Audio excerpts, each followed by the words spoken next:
హైదరాబాద్ గోకుల్ ప్లాట్స్లో ఇటీవల ప్రారంభమైన right care clinic multi speciality hospital అతి తక్కువ సమయంలోనే ప్రజల ఆదరణ పొందుతుంది. తక్కువ ధరల్లోనే నాణ్యమైన వైద్యం అందిస్తుంది. సాధారణ వైద్య సేవలతో పాటు త్వరలోనే మరిన్ని వైద్య సేవలతో మల్టీ స్పెషాలిటీ హాస్పిటల్గా మారిపోతుంది. సో ఈ క్లినిక్కి సంబంధించి మరిన్ని వివరాలు వారి మాటల్లోనే అడిగి తెలుసుకుందాం.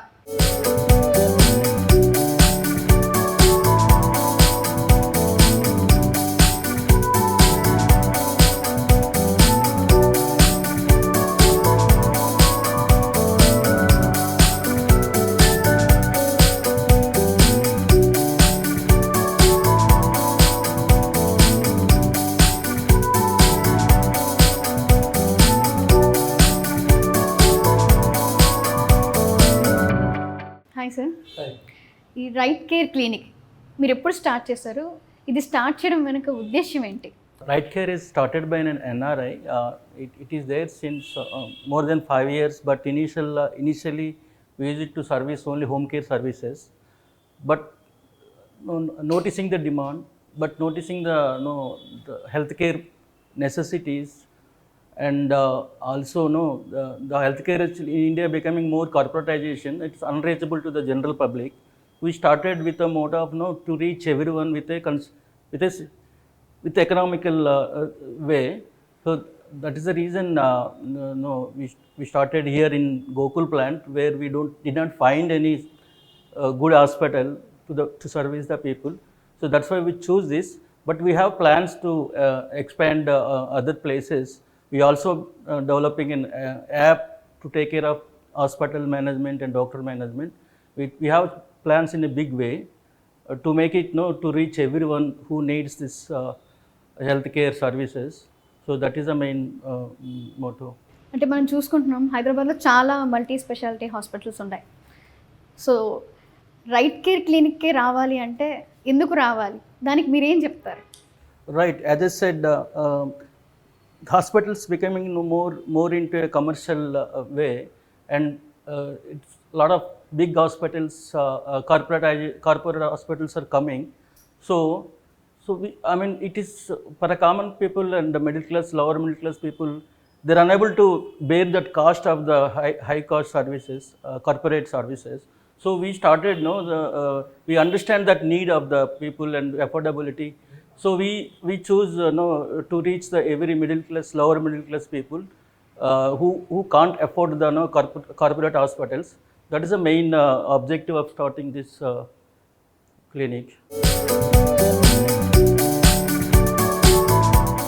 మల్టీ స్పెషాలిటీ హాస్పిటల్స్ అంటున్నారు కదా, మీరు ఏమైనా కార్పొరేట్ కంపెనీస్తో టైఅప్ అయి ఉన్నారా? అలాగే ఇక్కడ పేమెంట్స్ మెథడ్స్ ఎలా ఉంటాయి? ఇప్పుడు రీసెంట్గా కొన్ని కార్పొరేట్ హాస్పిటల్స్తో టైఅప్స్ అయిపోయి, and more over we have got some laboratories for blood sample collections, x-rays and some NRI scans, everything. So payment plans వచ్చేసి లైక్ యూజువల్గా మాకు స్టార్టింగ్ స్టేజ్ నుంచి ఇప్పటి వరకు కొంతమంది కస్టమర్స్ లైక్ వాకిన్స్ రావటమే జరుగుతుంది. సో అట్లా వాళ్ళు ఇట్లా వాకింగ్ వచ్చినప్పుడు డాక్టర్ అవైలబిలిటీ ఉండకపోతే వాళ్ళు ఇట్లా డిస్సాటిస్ఫైడ్గా వెళ్తారు కాబట్టి, సో దానికోసం మేము ఇప్పుడు ఈ ఆన్లైన్ బుకింగ్స్ ప్లాట్ఫామ్ ఎవరైతే ఉన్నారో లైక్ ఈ మెడిబడి, డాక్యుపల్స్ అండ్ మోరోవర్ మేము రీసెంట్గా ఈ ప్రాక్టో టైప్స్ కూడా జరుగుతున్నాయి. So we can go through them for easy payments. Like we have different multiple payment plans, like ఒకటి క్యాష్ పేమెంట్, ఒకటి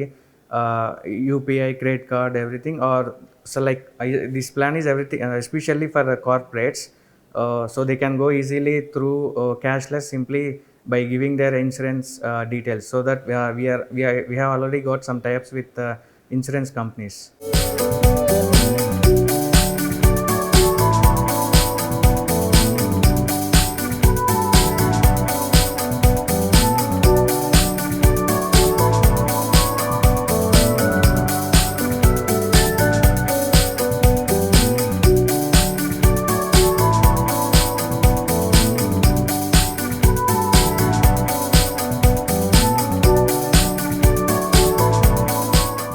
చూసారుగా రైట్ కేర్ క్లినిక్లో ఫెసిలిటీస్ కానీ సర్వీస్ కానీ ఏ విధంగా ఉన్నాయో.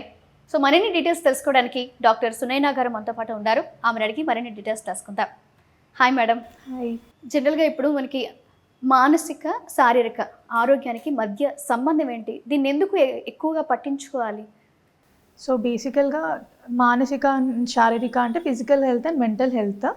సో అదొక కాయిన్కి 2 సైడ్స్ లాగా అనమాట.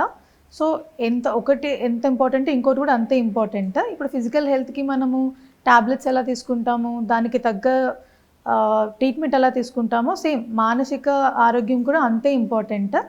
ఇప్పుడు సపోజ్ ఎగ్జాంపుల్ మానసిక ఆరోగ్యం వల్ల మానసిక ఇబ్బందులు ఏముంటాయి, మనకి స్ట్రెస్ ఉంటుంది, యాంగ్జైటీ ఉంటుంది, డిప్రెషన్ ఉంటుంది.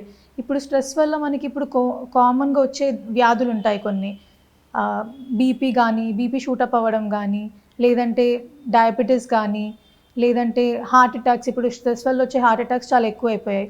సో అందుకే మానసిక ఎంత ఇంపార్టెంటో అలాగే శారీరక కూడా అంతే ఇంపార్టెంట్. సో దానికి తగ్గ జాగ్రత్తలు కూడా మనం తీసుకోవాల్సి వస్తుందన్నమాట. అంటే మనం డైలీ లైఫ్ స్టైల్లోని ఎలాంటి మార్పులు చేసుకుంటే బాగుంటుంది? సో బేసికల్గా స్ట్రెస్ తగ్గించుకునే ఎక్సర్సైజెస్ చేయడం, లైక్ మెడిటేషన్ కానీ, యోగా కానీ, గుడ్ ఫుడ్ లైక్ బయట జంక్ ఫుడ్ తినకుండా ఉండడము, ఇలాంటివి చేస్తే లైక్ స్లీప్ సైకిల్ బాగా మంచిగా లైక్ 7 to 8 hours స్లీప్ ఉండడం బెటర్. చిన్నపిల్లల నుంచి పెద్దవాళ్ళ వరకు అటు మేల్ కానీ ఫీమేల్ కానీ తప్పనిసరిగా చేయించుకోవాల్సిన వైద్య పరీక్షలు ఏంటి మేడం? ఇప్పుడు మనకి ఆడవాళ్ళలో కామన్గా వచ్చేవి ఎక్కువ ఇర్రెగ్యులర్ పీరియడ్స్, హార్మోనల్ ఇంబ్యాలెన్స్ ఇలాంటివి ఉంటాయి కాబట్టి మెయిన్గా వాళ్ళకి అలాంటి పరీక్షలు లైక్ టెస్టోస్టెరోన్స్, ఈస్ట్రోజన్ లెవెల్స్, మన బాడీ థైరాయిడ్ హార్మోన్స్, మెయిన్గా హార్మోనల్ సైడ్ చేయించుకోవడం మంచిది. అండ్ దాంతోపాటు మనకి ఈ ఏజ్ గ్రూప్స్లో రక్తహీనత చాలా కామన్గా వస్తుంది కాబట్టి దాని గురించి హీమోగ్రామ్ అలాంటివి చేసుకోవాలి. తర్వాత రొటీన్గా ఇప్పుడు కామన్గా వచ్చేవి ఇప్పుడు సర్వైకల్ క్యాన్సర్ కానీ, కొన్ని ఆడవాళ్ళలో వచ్చే క్యాన్సర్ కొంచెం ఎక్కువ అవుతున్నాయి. సో దాన్ని మనం ముందే పసిగట్టేస్తే కొంచెం ఇవన్నీ ప్రివెంట్ చేయొచ్చు అనమాట. లైక్ ప్యాప్ స్మియర్ చేసుకోవడము, ఎవ్రీ 3 yearsకి 25 సంవత్సరాలు దాటిన వాళ్ళు ప్యాప్ స్మియర్ చేసుకోవడం చాలా హెల్ప్ఫుల్ అవుతుంది. అండ్ దాంతోపాటు యూఎస్జీ స్కాన్ కూడా చేసుకోవడం మేలు అవుతుంది. ఇంకా దాంతో పాటు కాకుండా స్ట్రెస్ ఎక్కువడం వల్ల ఏమవుతుంది, బాడీలో కొలెస్ట్రాల్ బిల్డప్ ఎక్కువ అవ్వడము, షుగర్స్ రావడము, ఇలాంటి కొంచెం సమస్యలు వస్తాయి. కాబట్టి దానికి సంబంధించిన షుగర్ టెస్ట్, కొలెస్ట్రాల్ టెస్ట్ చేసుకోవడం బెటర్. జనరల్గా మనం చాలామందిని చూస్తున్నాం, చిన్నపిల్లల నుంచి పెద్దవాళ్ళ వరకు అందరూ ఫోన్ చూడడం కానీ, జంక్ ఫుడ్ తినడం కానీ, ఇట్లా వర్కౌట్ చేయకపోవడం కానీ, ఇట్లాంటివి చేయడం వల్ల కొంతమంది స్ట్రెస్ కూడా ఎక్కువ తీసుకుంటారు. సో అట్లాంటివి చేయడం వల్ల బాగానే ఉంటుందని తెలిసినా కూడా కొంతమంది బద్దకించి తీసుకోరు. సో మీరు ఇచ్చే బెస్ట్ అడ్వైస్ ఏంటి? యాక్చువల్గా లైఫ్లో balanced life style is very important. ఇప్పుడు మన లైఫ్ సైకిల్ ఎలా ఉంటుందంటే, ఇప్పుడు ప్రొద్దున లెగాలి, జాబ్కి వెళ్ళాలి, ఈవినింగ్ ఫ్యామిలీతో స్పెండ్ చేయాలి, మళ్ళీ పడుకోవాలి. సో మెయిన్గా మన లైఫ్లో ఇవే మెయిన్ ఆస్పెక్ట్స్. సో దాని గురించి మనం మంచిగా మన 24 hours సైకిల్ని మంచిగా బ్యాలెన్స్గా చేసుకుంటే సరిపోతుంది. లైక్ ఇప్పుడు మనం ప్రొద్దున లేచిన వెంటనే కొంచెం ఎక్సర్సైజెస్ చేయడము, ఒక 30 minutes వాక్ ఈజ్ ఫైన్. ఒక అరగంట నడక కానీ, ఎక్సర్సైజెస్ కానీ, బేసిక్ ఎక్సర్సైజ్ చేసి తర్వాత మంచి బ్రేక్ఫాస్ట్తో స్టార్ట్ చేయాలి. Like deep fried oil foods కాకుండా లైక్ ఏదైనా ప్రోటీన్ రిచ్ డైట్ స్టార్ట్ చేస్తే బెటర్ ఉంటుంది. రోజంతా ఎక్కువ ఆరోగ్యంగా ఉండొచ్చు. తర్వాత ఆఫీస్కి వెళ్ళాక కూడా ఎక్కువ స్ట్రెస్ తీసుకునే జాబ్స్ ఉంటే కొంచెం మనం రిలాక్స్ అవ్వడం బెటర్. లైక్ అదే స్పాట్లో మనం స్ట్రెస్ అవుతున్నామని తెలిస్తే కొంచెము మెడిటేషన్ కానీ, బ్రీతింగ్ ఎక్సర్సైజెస్ కానీ చేయడం బెటర్. అలానే ఇంటికి వచ్చాక ద సేమ్ టైం మీరు ఫ్యామిలీకి ఎలా టైం స్పెండ్ చేస్తారో మీ డెవలప్మెంట్, మీ ఓన్ డెవలప్మెంట్ గురించి కూడా చేయడం బెటర్. లైక్ సోషల్ ఇంట్రాక్షన్స్, ఫ్రెండ్స్తో బయటికి వెళ్ళడము, అండ్ ఆల్సో ఫ్యామిలీతో కూడా మంచిగా కూర్చొని కొద్దిసేపు మాట్లాడుకోవడము, ఇది వాళ్ళతో పాటు మీకు కూడా కొంచెం డెవలప్మెంట్కి హెల్ప్ అవుతుంది అనమాట. అండ్ ఆల్సో స్లీప్, తర్వాత పడుకునే ముందు కొంచెం సేపు స్క్రీన్ ఆఫ్ చేసేసి కొంచెం లేకపోతే నావెల్ చదవడం కానీ ఏదో ఒకటి చేసేసి అట్లీస్ట్ ఒక 7 to 8 hours స్లీప్ ఉంటే ఇవన్నీ అవాయిడ్ చేయొచ్చు. లైక్ స్ట్రెస్ వల్ల వచ్చే డిసీజెస్ లైక్ అన్ని హార్ట్ అటాక్స్ కానీ, లేకపోతే బీపీస్ కానీ, ఇలాంటివన్నీ బేసిక్ థింగ్స్ మన లైఫ్ స్టైల్ మార్చుకుంటే అవాయిడ్ చేయొచ్చు. దట్స్ వై ఇది చాలా ఇంపార్టెంట్, లైఫ్ స్టైల్ మనం మార్చుకోవడము. Okay. Thank you madam, thank you so much. Hi doctor Harshini garu. చాలామంది లేడీస్కి పీరియడ్స్ టైంకి రాకపోవడం, అలాగే హెవీగా స్టమక్ పెయిన్ రావడం, అలాగే బ్లడ్ ఫ్లోటింగ్ కూడా ఎక్కువగా ఉంటుంది. ఇలాంటి సమస్యలు ఉన్నవారు డాక్టర్ని ఏ దశలో కలిసి ట్రీట్మెంట్ తీసుకుంటే బాగుంటుంది? ఏ సమస్యలున్నా, ఎన్ని సమస్యలున్నా వేటికైనా సొల్యూషన్ 4 అండి. ఒకటి డైట్. మీరు ఏం తీసుకుంటున్నారు అనేది ఒకటి చూసుకోవాలి. ఎక్కువ పీచు పదార్థాలు ఉన్నవి తీసుకోవాలి. షుగర్ తక్కువ అంటే లో గ్లైసమిక్ ఇండెక్స్ ఉన్నవి తీసుకోవాలి. ఇంకొకటి omega-3 ఫ్యాటీ యాసిడ్స్ అని ఉంటాయండి. సీ ఫుడ్స్లో ఎక్కువ దొరుకుతుంది. దట్ ఈస్ యాంటీ ఇన్ఫ్లమేటరీ లాగా పనిచేస్తూ ఉంటుంది. నెక్స్ట్ స్ట్రెస్ అండి. మనకి ఉన్న ఇప్పుడు ఈ జనరేషన్లో ఉన్న స్ట్రెస్ని తగ్గించుకోవడానికి యోగా, మెడిటేషన్ అనే మంచి ఆప్షన్స్ ఉన్నాయి. అండ్ ఇంకొకటి ఫిజికల్ ఎక్సర్సైజ్. రోజు 120 to 150 మినిట్స్ కనుక విగరస్ వాకింగ్ చేస్తూ ఉంటే మీ హార్మోన్స్ అనేవి బ్యాలెన్స్ అవుతూ ఉంటాయి. దానివల్ల ఇలాంటి సమస్య రాకుండా నివారించుకోవచ్చు. ఇంకొకటి మీ హ్యాబిట్స్ అండి. 4ది మీ హ్యాబిట్స్. ప్రాసెస్ ఫుడ్స్ కానీ, కెఫీన్ ఇంటేక్ కానీ ఎక్కువగా తీసుకోకూడదు. ఇంకొకటి షుగర్ ఎక్కువ ఉంది, షుగర్స్ తగ్గించాలి. ప్రాసెస్డ్ ఫుడ్స్ తగ్గించాలి.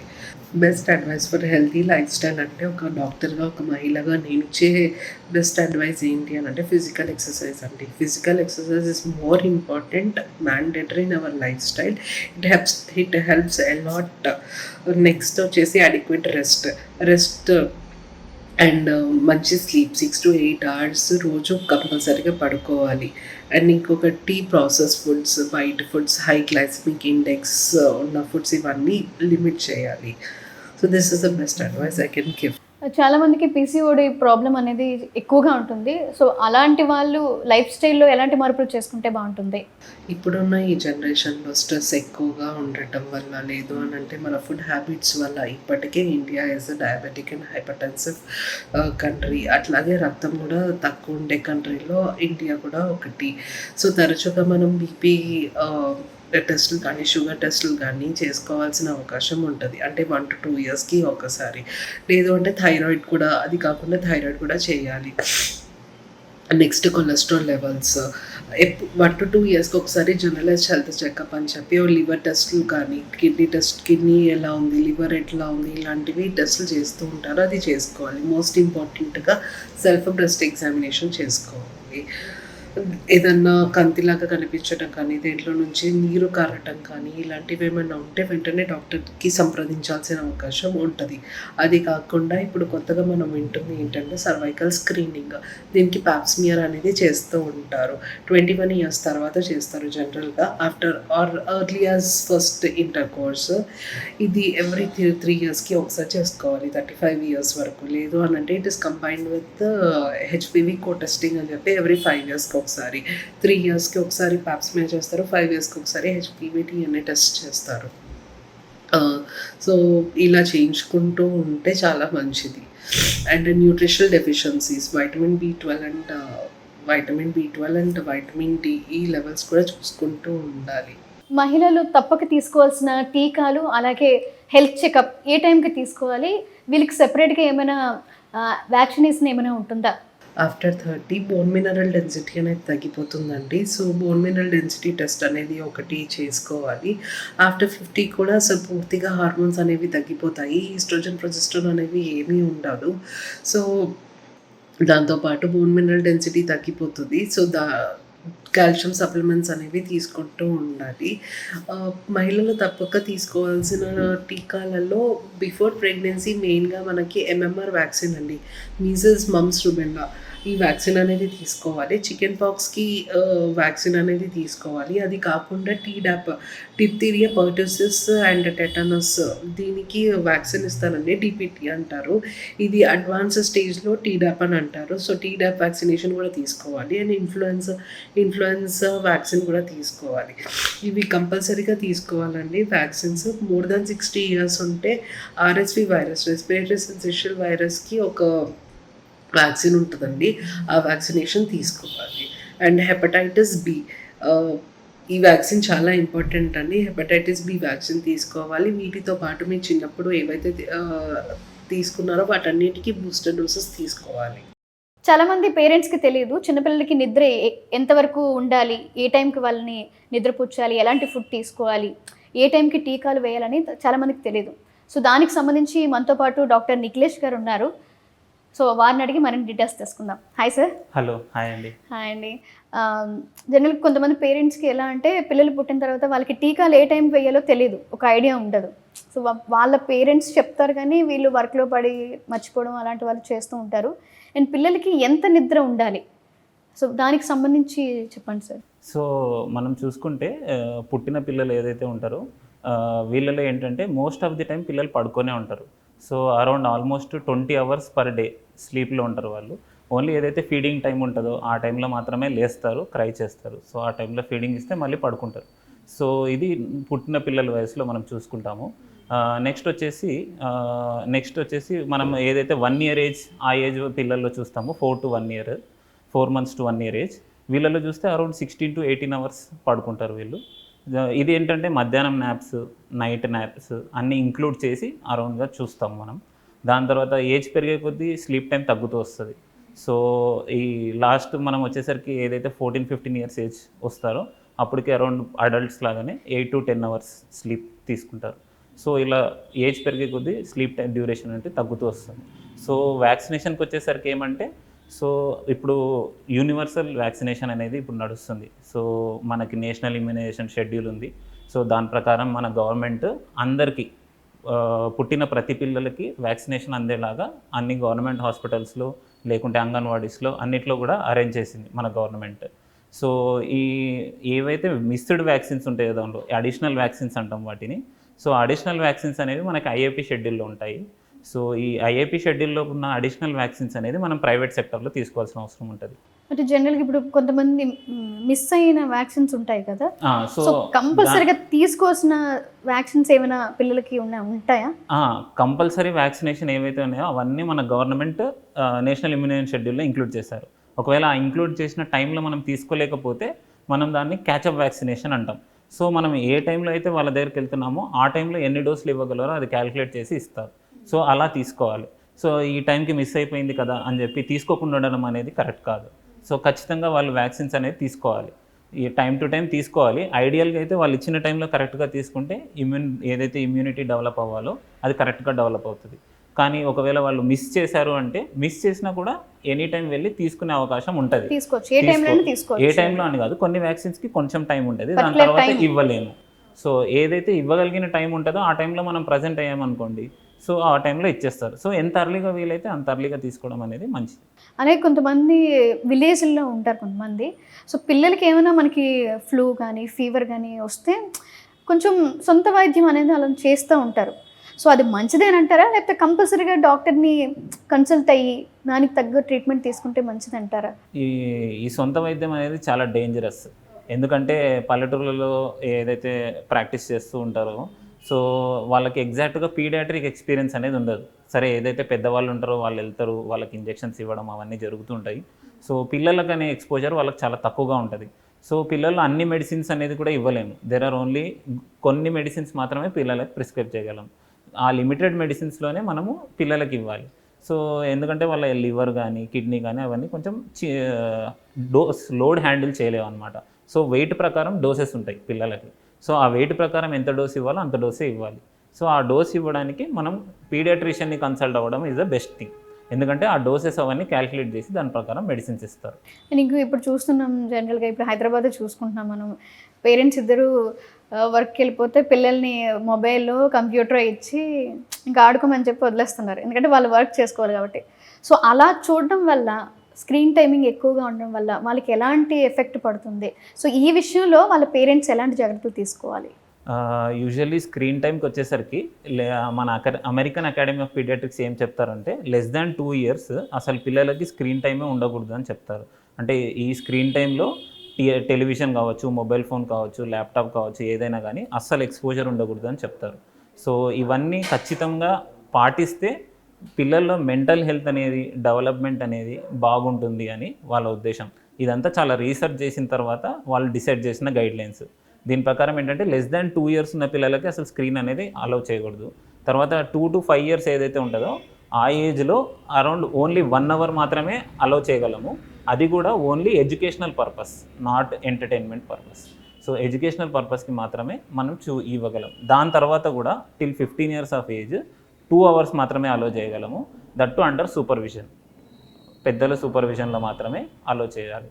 సో ఇది అంటే ఈ 2 hours ఏదైతే ఉందో ఇది నాన్ ఎడ్యుకేషనల్, రీక్రియేషనల్ అనమాట. ఈ పెద్ద ఏజ్ గ్రూప్లో. చిన్న ఏజ్ గ్రూప్లో మాత్రం ఓన్లీ ఎడ్యుకేషనల్ 1 hour మాత్రమే అలౌడ్ ఉంటుంది. సో ఇది ఖచ్చితంగా పాటిస్తే వాళ్ళ గ్రోత్, డెవలప్మెంట్ అంత బాగుంటుంది. సో ఎంత వీలైతే అంత అవాయిడ్ చేయాలి. సో అవాయిడ్ చేయడానికి మెథడ్స్ అంటే ఏం చెప్తామంటే ఫ్యామిలీ టైం అనేది మనం కూడా పిల్లలతో స్పెండ్ చేయాలి. ప్లస్ ఏదో ఇప్పుడు ఐసోలేటెడ్గా ఇద్దరే ఉండటము, వాళ్ళు వదిలేసి వెళ్ళిపోవడము ఇలాంటివి జరుగుతున్నాయి. సో అవన్నీ అవాయిడ్ చేస్తే కొంచెం పిల్లల హెల్త్ మీద కూడా మంచి ఇంపాక్ట్ ఉంటుంది. సో లాస్ట్ క్వశ్చన్, పిల్లల ఆరోగ్యానికి సంబంధించి మీరు ఇచ్చే బెస్ట్ అడ్వైస్ ఏంటి సార్? బెస్ట్ అడ్వైస్ అంటే పిల్లలకి హైజీన్ నేర్పించాలి. What we say is hand wash చేసుకోవడం కానీ, కాంటాక్ట్ ఏదైతే ఇన్ఫెక్షన్ ఉన్న వాళ్ళకి కాంటాక్ట్ అవాయిడ్ చేయడం కానీ, తర్వాత వచ్చేసి టైంకి ఫుడ్ ఇవ్వడం కానీ. అండ్ ఫుడ్ వచ్చేసి మనం ఇట్లా ఏదో స్నాక్స్, జంక్ ఫుడ్ అలా పెట్టడం కాదు. రెగ్యులర్గా మనం ఏదైతే ఇంట్లో తింటామో డైలీ, లైక్ రోజు మన స్టేపుల్ డయట్, బ్యాలెన్స్డ్ డయట్ అంటాం. బ్యాలెన్స్డ్ డయట్లో ప్రోటీన్స్, కార్బోహైడ్రేట్స్, ఫ్యాట్స్ అన్నీ కలిపి ఉన్న డయట్ని బ్యాలెన్స్డ్ డయట్ అంటాం. సో యూజువల్గా మనం ఇంట్లో తినేది లైక్ రోటీ, కర్రీ తింటాము, పప్పు తింటాము, రైస్ తింటాము. సో ఇవన్నీ మనకు బ్యాలెన్స్డ్ డయట్లోకి వస్తాయి. సో ఇలాంటి డయట్ పిల్లలకు పెడితే వాళ్ళ గ్రోత్ కానీ, డెవలప్మెంట్ కానీ అంత బాగుంటుంది. కొంచెం ప్రోటీన్ హైగా ఉండటము, లైక్ విటమిన్స్ రిచ్ ఫుడ్ ఇవ్వడము, వెజిటేబుల్స్, గ్రీన్ లీఫీ వెజిటేబుల్స్ కానీ ఇవన్నీ డయట్లో యాడ్ చేస్తే బెటర్గా ఉంటుంది. ఈ జంక్ ఫుడ్స్ లైక్ నూడిల్స్, మైదా, బిస్కెట్స్, ఏదో జస్ట్ ఇంకా కొందరి అపోహ ఎలా ఉంటుందంటే పిల్లలకి జస్ట్ మిల్క్ ఇస్తే సరిపోతుంది అని అనుకుంటారు. సో అది చాలా తప్పు, అది అలా కాదు. సో మనకి ఏజ్ పెరిగే కొద్దీ మిల్క్ అనేది తగ్గిస్తూ రావాలి క్వాంటిటీ. సో అది వీనింగ్ అంటాం అనమాట దాన్ని. 6 months తర్వాత నుంచి మనం అన్నీ స్టార్ట్ చేస్తాం ఫుడ్స్. ఏ ఏజ్కి ఆ ఏజ్కి తగ్గట్టుగా మనం ఫుడ్స్ చెప్తాము, దాని ప్రకారం ఇవ్వాలి. సో అది కూడా బ్యాలెన్స్డ్ పోర్షన్స్లో ఇవ్వాలి. ఏదో మిల్క్ ఇచ్చేసాము, బేబీ తాగింది, పడుకున్నాడు, అలా ఉంటే గ్రోత్ అంతా ఇంపాక్ట్ అవుతుంది. దానికి ఏజ్ లిమిట్ ఏమైనా ఉంటుంది అంటే ఈ ఏజ్ వరకే మిల్క్ మనము మిల్క్ అనేది మదర్ మిల్క్ యూజువల్లీ మనం ఇచ్చేది ఏంటంటే టిల్ 2 years రికమెండ్ చేస్తాము. దాని తర్వాత కావాలంటే కూడా ఓన్లీ నైట్ టైమ్స్ అలా టిల్ 4 years వరకు ఇవ్వచ్చు. అంతకుమించి మదర్ మిల్క్ అనేది అవసరం పడదు. Okay okay, thank you Nikhilesh garu, thank you so much. Hi Prasanna garu, ఎలా ఉన్నారు? బాగున్నారా? బాగున్నా. చాలామందికి ఏజ్డ్ పీపుల్ నీ పెయిన్స్తో ఇబ్బంది పడుతూ ఉంటారు. సో వాళ్ళకి ఫిజియోథెరపీ ట్రీట్మెంట్ చేసుకోవడం వల్ల ఎలాంటి రిజల్ట్ ఉంటుంది? జనరల్గా ఏజ్ రిలేటెడ్ ప్రాబ్లమ్స్ అనేవి చాలా చూస్తుంటాం మనం, కానీ ఫస్ట్ పడేది మోకాళ్ళ మీద. అయితే జనరల్గా ఏం చేస్తారంటే నాకు ఇన్ని రోజులు లేనిది సడన్లీ వస్తుంది అని అంటారు. ఎందుకు? అన్ని రోజులు మనం వర్క్ చేసే ప్రెషర్ అంతా కూడా యంగ్గా ఉంటాం కాబట్టి ఒక డైట్ కానీ లేకపోతే ఎక్సర్సైజెస్ కానీ చేస్తుంటాం. ఏజ్ వచ్చేసరికి ఏమవుతుంది, ఫస్ట్ థింగ్ ఫిజికల్ ఎక్సర్సైజెస్ ఏమి ఉండవు. ఒక నిల్చొనేది ఉండదు, ఒక వాక్ చేసేది ఉండదు, అట్లీస్ట్ నిల్చొని కుక్ చేసేది కూడా ఉండదు. సో ఫిజికల్ యాక్టివిటీస్ ఏమి ఉండదు కాబట్టి మనకి పెయిన్స్ వచ్చేస్తుంటాయి. ఇప్పుడు ఫిజియోకి ఏంటి అంటే మోకాళ్ళ నొప్పులు రాగానే ఫస్ట్ మేము చూస్తుంటాం అనమాట. ఏ గ్రేడ్లో ఉంది, గ్రేడ్ 1, గ్రేడ్ 2, గ్రేడ్ 3 అనేసి ఉంటాయి అన్నమాట. ఇప్పుడు ఓఏ నీస్ అనేవి ఆస్ట్రోఆర్థరైటిస్. దీంట్లో ఏమవుతుందంటే నార్మల్గా మొత్తం బ్లాక్ అయిపోయి నడవలేకపోతూ ఉంటారు. అప్పుడు ఆ స్వెల్లింగ్ వచ్చినప్పుడు కాన్సన్ట్రేషన్ ఏంటిది, ఫస్ట్ మనం కాన్సన్ట్రేషన్ అనేది పెయిన్ మేనేజ్మెంట్. ఆ పెయిన్ మేనేజ్మెంట్కి తగ్గట్టు అల్ట్రాసౌండ్ ఇవ్వడం, ఐఎఫ్టీ ఇవ్వడం, దీని తర్వాతకి రీహాబ్ స్టార్ట్ చేస్తాం. జనరల్గా ఫిజియో అంటే ఏమనుకుంటారంటే ఎక్సర్సైజ్ చేయించుకుంటే తగ్గిపోతుంది, లేదంటే వన్ మెడిసిన్ పెయిన్ కిల్లర్ లాగా. లేదు, ఫిజియోథెరపీ అంటేనే రూట్ కాజ్ నుంచి ట్రీట్ చేస్తుంటాం. అది నీ పెయిన్ అయినా నెక్ పెయిన్ అయినా సరే ఫస్ట్ పెయిన్ మేనేజ్మెంట్ మీద ఫోకస్ చేసిన దాని తర్వాతకి రీహాబిలిటేషన్ స్టార్ట్ చేస్తాం. Like exercises, range of motion ఇస్తాం, స్ట్రెంథనింగ్స్ ఇస్తాం, స్ట్రెచెస్ ఇస్తాం. అప్పుడు గ్రాడ్యువల్గా తగ్గుతూ ఉంటుంది.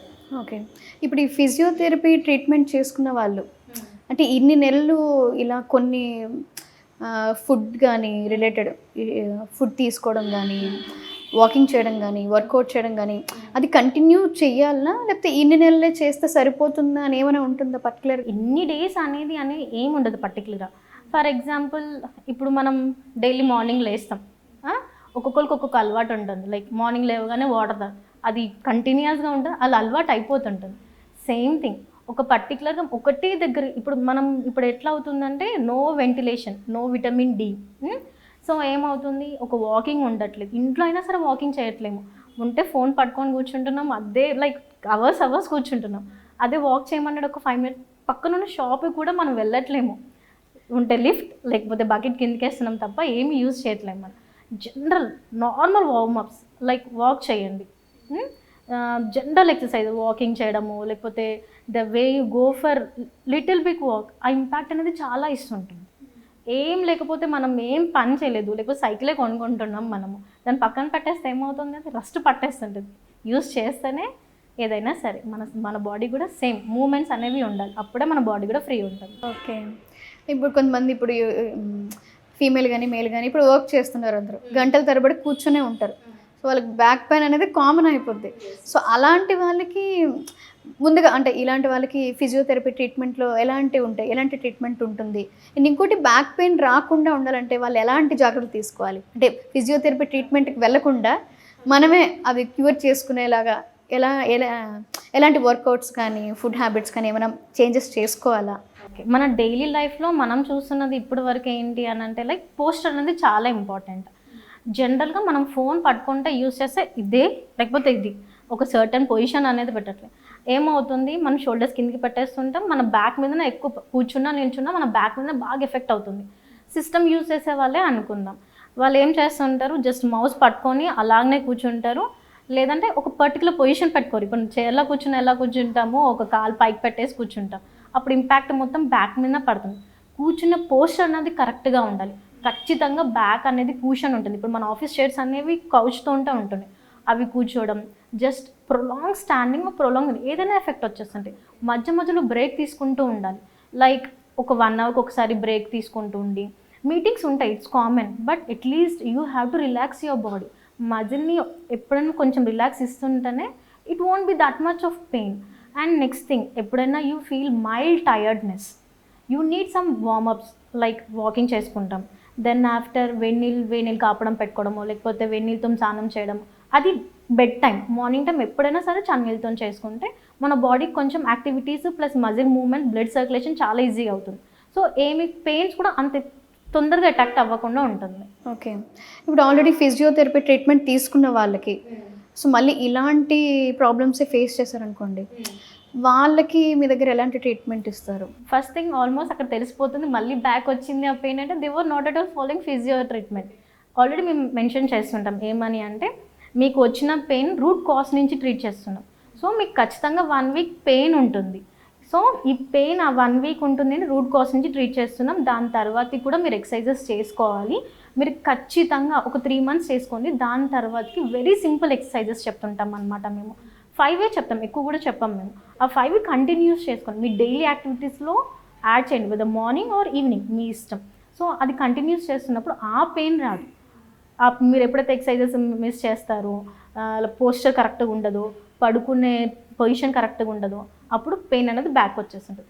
అవి రాకుండా ఉండడానికి we use orthopaedic beds, pillows, cervical pillows అనేవి యూజ్ చేస్తుంటాం. Okay, thank you so much అండి ప్రసన్న గారు. హాయ్ అర్జున్ గారు. హాయ్. ఫిజియోథెరపీ స్పెషాలిటీ ఏంటి?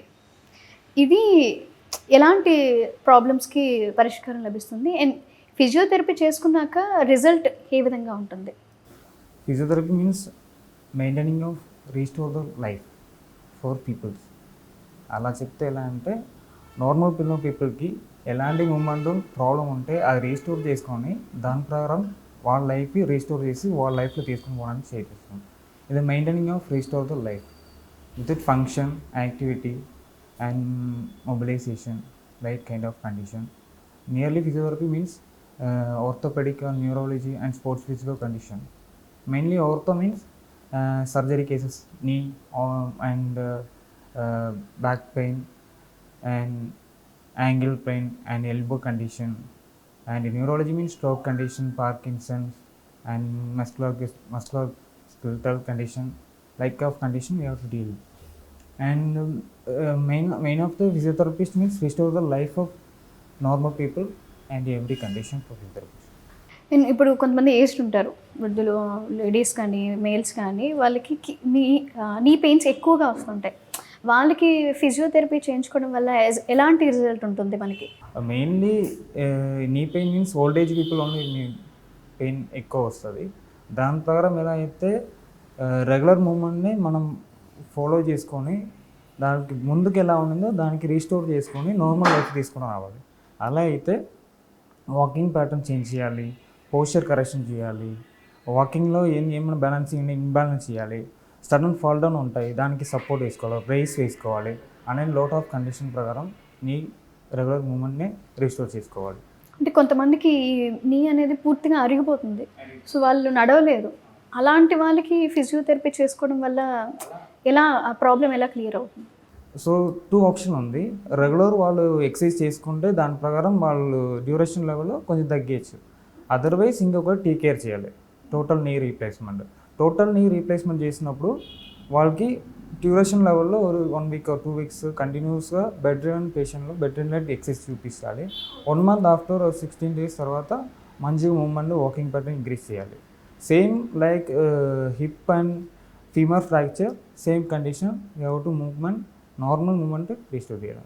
నేను ఇంకోటి మనం కొంతమంది చూస్తున్నారు, ఇప్పుడు ఏజ్డ్ కాకుండా నార్మల్ పీపుల్స్ కానీ రోజంతా వర్క్ చేస్తూనే ఉంటారు కూర్చొని, 8 hours కానీ 9 hours కానీ. సో వాళ్ళకి చాలా సమస్యలు వస్తూ ఉంటాయి.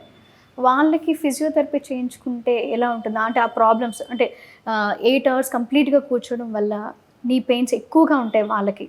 సో అలాంటి వాళ్ళకి ఫిజియోథెరపీలో ఎలాంటి ట్రీట్మెంట్ ఉంటుంది? Most of the office software వాళ్ళకి ఇలాంటి ప్రాబ్లం వస్తుంది. వాళ్ళకి ఏం చేయాలంటే రెగ్యులర్గా వాళ్ళు కూర్చున్న ప్లేస్ నుంచి మినిమం 30 to 60 minutes గ్యాప్ పెట్టుకోవాలి. సో చైర్లో కూర్చున్నప్పుడు ఒక 2 rounds చేసుకోవాలి. కంటిన్యూస్ ప్రొలాంగ్ వర్కింగ్లో ఒక ప్లేస్లో కూర్చుంటే ఎవరికైనా ప్రాబ్లం వస్తుంది. ఇప్పుడు నాకు కూడా లాంగ్ పొజిషన్లో కూర్చున్నప్పుడు సేమ్ ప్రాబ్లం వస్తుంది. బట్ అంత time I have to do some exercise, ఇది వాకింగ్ అండ్ పోస్చర్ కరెక్షన్ చేస్తాను, నెక్ బెల్ట్ వెళ్తాను. అలాంటి దాని ప్రకారం మనకి సపోర్ట్ చైర్ వేసుకోవాలి, సపోర్ట్ పిల్లో వేసుకోవాలి. సో అలాంటివి చేసుకుంటే వాళ్ళు నార్మల్ ప్రాబ్లం సాల్వ్ అవుతుంది. అది విషయం. లాస్ట్, హెల్దీ లైఫ్ స్టైల్కి మీరు ఇచ్చే బెస్ట్ అడ్వైస్ ఏంటి? హెల్తీ లైఫ్ స్టైల్కి బెస్ట్ అడ్వైస్ అంటే ముందుకున్న ఈ junks food or cool drinks, some alcohol condition, smoking ఇలాంటి హ్యాబిట్ వదిలేస్తే ఫ్యూచర్లో మంచి లైఫ్ టైం మనకు వస్తుంది. సో దాని ముందుకు వాళ్ళకి ఏం చేయాలంటే డైటరీ మెయింటైన్ చేయాలి, రెగ్యులర్ డైటరీ మెయింటైన్ చేయాలి, ఫుడ్ ప్రాపర్గా తీసుకోవాలి, వాటర్ ఎక్కువ తీసుకోవాలి, ప్రాపర్గా స్లీపింగ్ చేయాలి. అలాంటి విషయం ఎక్కువ చేస్తే లైఫ్ స్టైల్ ఇంక్రీజ్ అవుతుంది. అదర్వైజ్ క్వశ్చన్ మార్కే. Okay, thank you Arjun garu, thank you so much.